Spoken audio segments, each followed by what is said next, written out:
Thank you sincerely. Thank you, Mr. Speaker, Lord Speaker, Ambassador Stevens, members of the House of Commons, members of the House of Lords, and so many esteemed guests. It is a great honor for us to be here, a tremendous pleasure to be with you all. Speaker Hoyle, thank you for those kind words, your gracious invitation to be here today, my friend. It means so much to us. It's a real detriment to follow Speaker Hoyle. I don't like to do this. At the G7 speakers meetings, I just want you to know when he gets wound up and going, it's just like Churchill, and it goes on and on and on. And I try to speak before him at all times. I don't want to follow, but really, really grateful to be here. He has become a dear friend, and all of you, we've met so many great friends. My wife Kelly and I are truly touched by how warmly we've been received here, and having met so many of you in the past couple of days. We walked away with this sense that we do have close and dear friends here across the pond, and we have this shared heritage, and we treasure that. It is a profound honor to be speaking in Parliament today, to be the first U.S. Speaker of the House ever given this honor, and I take it very seriously. As proud Americans, it is as though we have returned to the spiritual birthplace of our own nation, and the history here, the weight of it is palpable, as you know. It gives you a certain sense of just being serious. I was going to roll on with a bunch of jokes this morning, but it doesn't feel right to be in this place at this time. We have returned at a pivotal moment, obviously, in the great histories of our countries, to mark this anniversary that we have in our nation and to celebrate what we've achieved together in the past, and importantly, to face and overcome together the challenges of our present day. And I want to tell you, my friends, we will do that together. That's what I bring you that message. When I met with Prime Minister Starmer at Downing Street yesterday, I told him that I thought his national address a few hours earlier was well done. He noted, of course, that the UK and the US are close allies and that our strong, constructive partnership all these years has been built on mutual respect and focused on results. I thought that was exactly the right message and the right tone. And because of that, we've always been able to work through our differences calmly as friends. We will continue to do that. I want to assure you this morning that that is still the case. I spoke to President Trump at length yesterday, and I told him that I really felt that my mission here, even though we planned this back in the fall, we didn't know how the events would develop over the last few days. But I told the President that I felt that my mission here today was to encourage our friends and help to calm the waters, so to speak, and I hope to do so. As the Prime Minister said yesterday, let us look to agreement, continue our dialogue, and find a resolution, just as we always have in the past. And in that process, I am confident that we can and will maintain and strengthen our special relationship between these two nations, send a message of unity and resolve to our allies around the world, and remind our adversaries and the terrorists and tyrants everywhere that our nations that are dedicated to freedom and justice and order and human dignity are stronger and more resolved now than ever before. I think it's a very important message. Of course, we do gather here at a unique and consequential moment in American history. This year, as noted, is the time we mark our 250th anniversary of our independence. Now, I know this is not a long span of time in the scale of human history. I get that. We were touring the 1,000-year-old Windsor Palace a day or so ago, and that really set it into reality for us. At the dinner we had here last night, that Speaker Hoyle and Lady Catherine graciously hosted for us, it was not lost on me that there at my table were items of silverware older than my country. Puts it in perspective. But this year in particular, we remember just how far we really have come, how our nations have evolved and grown and strengthened in so many ways together. America's founders embarked on what was a radical experiment, of course, a government of, by, and for the people, ruled by laws and based on the self-evident truth that all men are created equal and free. That experiment transformed 13 disparate, distant colonies from the world's largest empire into what became the world's freest and most successful self-government in human history. For Americans, this year is not simply a celebration, it is an invitation to come together and to ask what we are doing in our own time to preserve and fortify that experiment, and all of the blessings of liberty and opportunity and security that we enjoy today, and frankly, sometimes too often take for granted. We have a stewardship obligation to maintain these blessings, and all of us in the West, all of us together, are facing real challenges today that we must acknowledge and confront, and we do that best together. Across the pond, Congress and the Trump administration have been working very hard. We're trying to usher in a new golden age for our country, as we say. We're marshaling every resource we have to make America safer and stronger and more prosperous than ever before. And I'm very bullish on the prospects of doing that. We must do this because we know those hostile to the West and to our shared values are engaging in increasingly sophisticated forms of subversion and espionage. We see China, Russia, and Iran grow more aggressive and emboldened as they intensify their efforts to exert economic, political, and military influence around the world. We see a callous disregard for basic human rights, new provocations, and even the theft of intellectual property on a scale like we have never seen before. Clearly, President Trump is taking seriously the modern and dynamic threats that China and Russia pose to our global security, especially in focus the last few days as it relates to the Arctic. And while we can have thoughtful debate among our friends about how best to counter these threats, we all certainly agree they must be countered. We ignore these threats at our peril. And I want to hasten to express our gratitude to the UK and to all of you for joining us in some of our most recent actions to deter these hostile regimes, including the recent seizure of a black market vessel seeking to circumvent oil sanctions. That was a big help to us. That kind of open dialogue and partnership is a great example of how we can work together to ensure our collective defense around the world. It is an objective and obvious truth that a strong America is good for the entire world, and a strong UK is as well. At the same time, it's also obvious that we have to take care of our own houses, so to speak, before we take care of the neighborhood. And let's be honest, among friends here, in both of our nations, there is a need today to fortify our houses against internal challenges as well. In the West, if we make an honest assessment, we must acknowledge that our long-term prosperity and security are currently being undermined by, let's call it a crisis of self-doubt. It's been developing now for years. Elite institutions today tell the young and impressionable that our story is one of oppression and hypocrisy and failure. Our brightest minds are too often taught to view our history only through the lens of its sins. And we see the work of international organizations and transnational bodies hinder the very spirit of creativity and industriousness and daring that our nations were built upon. We have faced this in America just as you have here, a truly menacing skepticism towards history and our national institutions. And it's even come to the point where even great heroes like Sir Winston Churchill are questioned for their legacy. What has taken hold is a mindset that defines itself not by what it loves and seeks to preserve, but instead by what it condemns and seeks to tear down. And this growing disaffection we see, particularly among our younger citizens, is a serious threat to the health of both our nations. If the next generation is never exposed to the deeper wisdom of the Western world, or the enduring tradition of the British Parliament, or the genius of America's model of Republican self-government, then why would they feel any obligation to defend or preserve them? Fortunately, history teaches us an important lesson. Just over half a century after American independence, our country faced a moment of reckoning. It was 1838, and for the first time in our short history, America's founding fathers, the men who had led us through the turbulent years of our young nation, were no longer there to guide us. A growing disregard for the rule of law had taken hold at that time, and the cries of mob rule threatened every part of our country.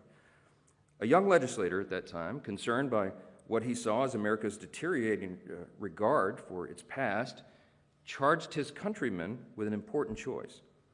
Would they uphold their duty and preserve the blessings for which their fathers pledged their lives, their fortunes, and their sacred honor?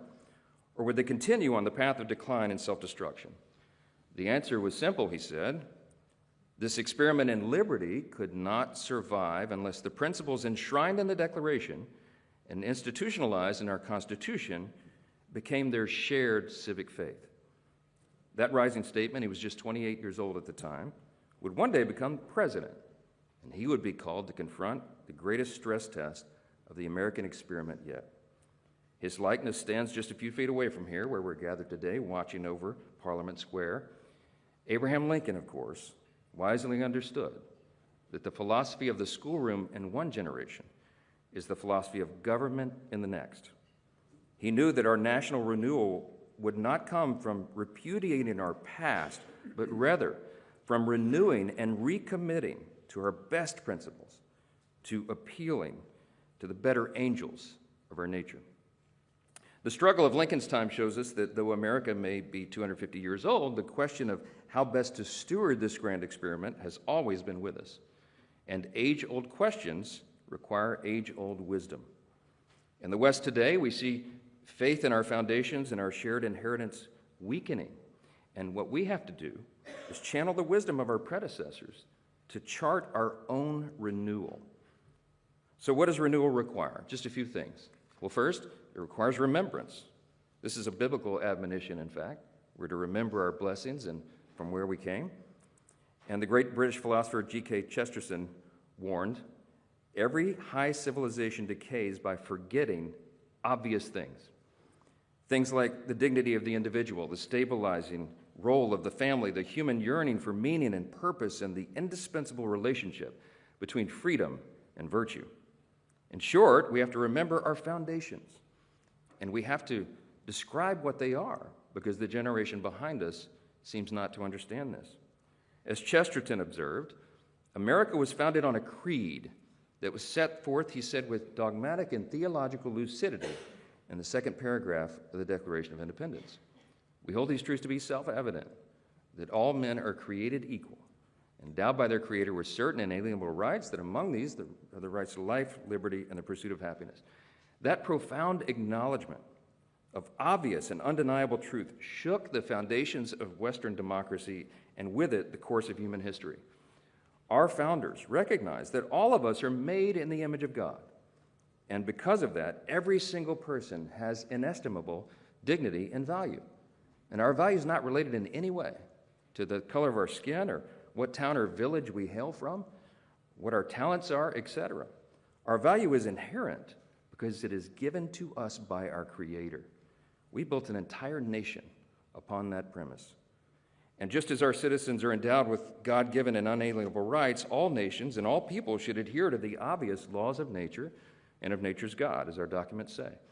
In his farewell address, the father of our country, George Washington, gave all of his advice that echoes down through his countrymen, even today, and echoes down through the generations in reminding us how we would keep this republic, how we would keep this grand experiment in self-government.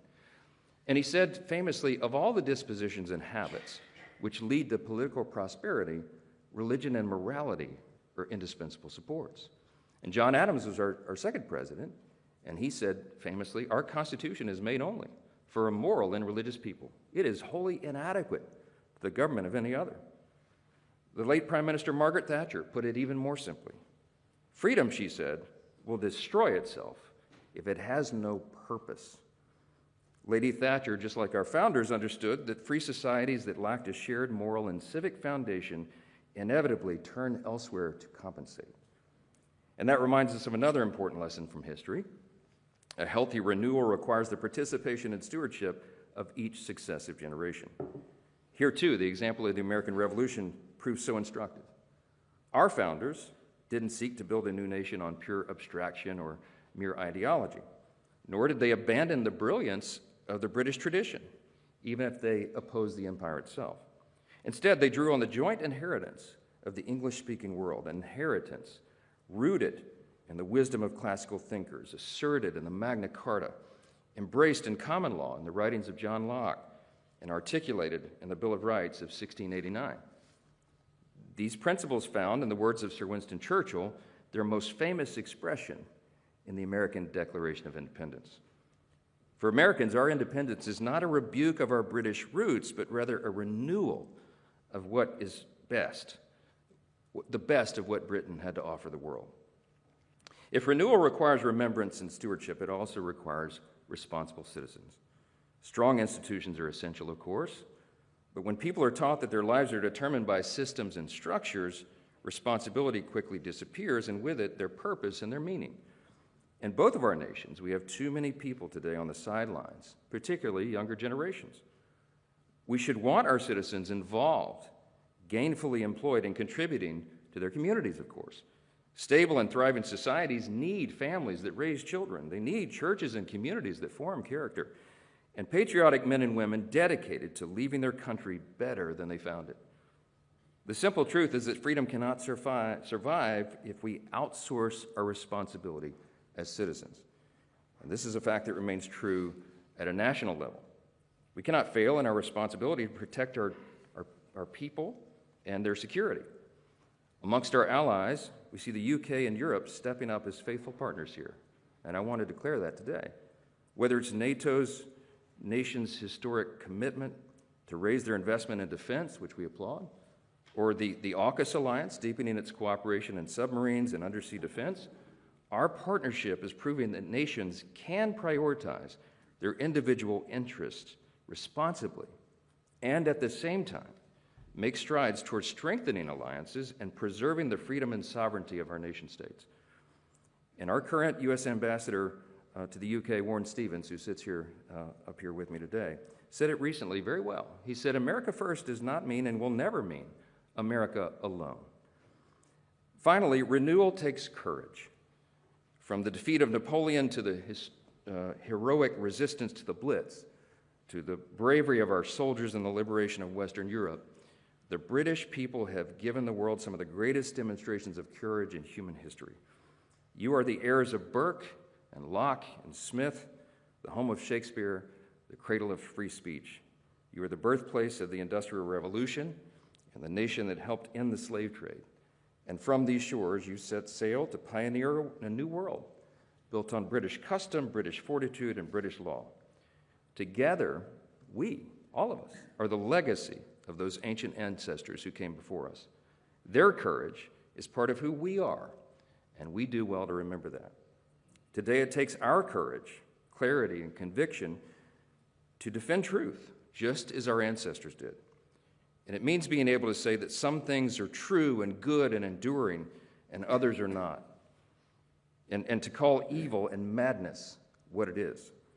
It means repairing what we see in clear disrepair, from restoring, for example, secure borders that protect from the real and measurable harms of mass uncontrolled migration, to pushing back on policies that erode our citizens' most basic liberties, especially the fundamental freedoms of speech and conscience.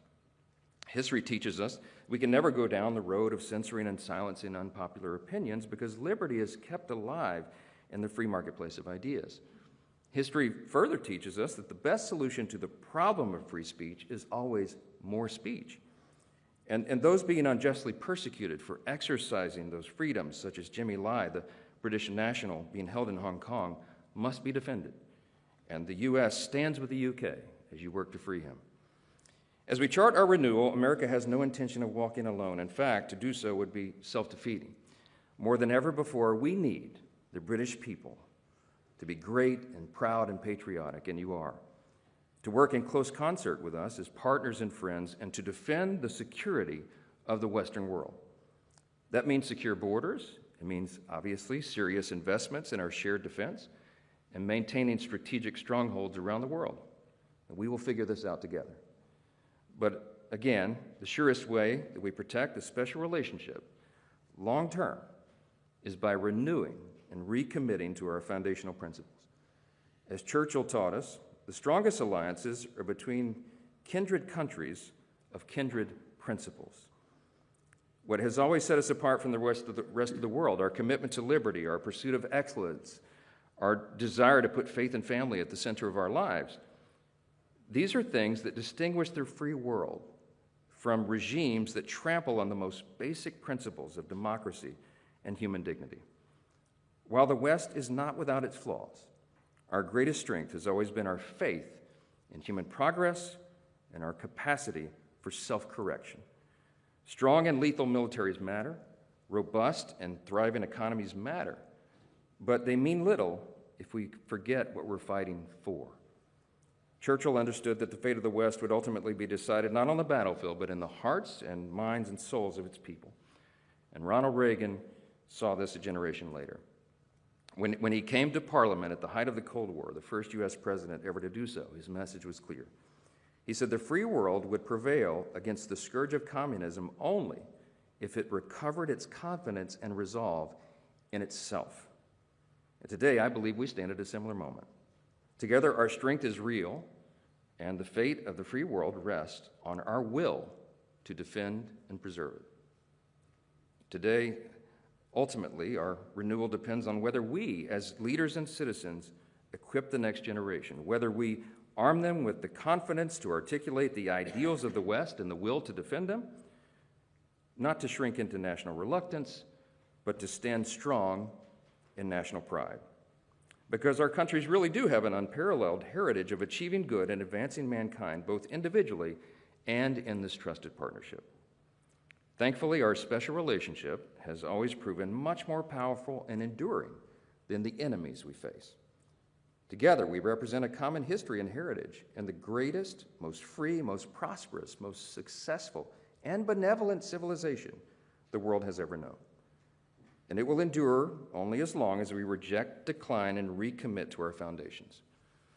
I'll leave you with the thought of Ronald Reagan one more. He said, freedom is never more than one generation away from extinction. We didn't pass it to our children in the bloodstream. It must be fought for, protected, and handed on.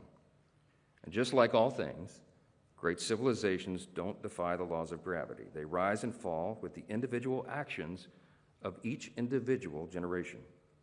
So today, my friends, we have great reason for hope. Today, I see the U.K. with renewed sovereignty and self-determination. I see our European allies with an advantage over our adversaries in economic power, and most importantly, in spirit. I see younger generations rejecting the indulgence of self-interest and embracing pursuits of greater importance and higher purpose. And I see those who cherish the lessons of Churchill and Lincoln, who are ready to offer this age heroes of their own. With the right choices and the right leadership, we can chart our renewal, and we can seize the great moment together if we truly seek it and fight for it. Thank you again for this profound honor. God bless you all. God bless the United Kingdom, and may God bless the United States of America. Thank you.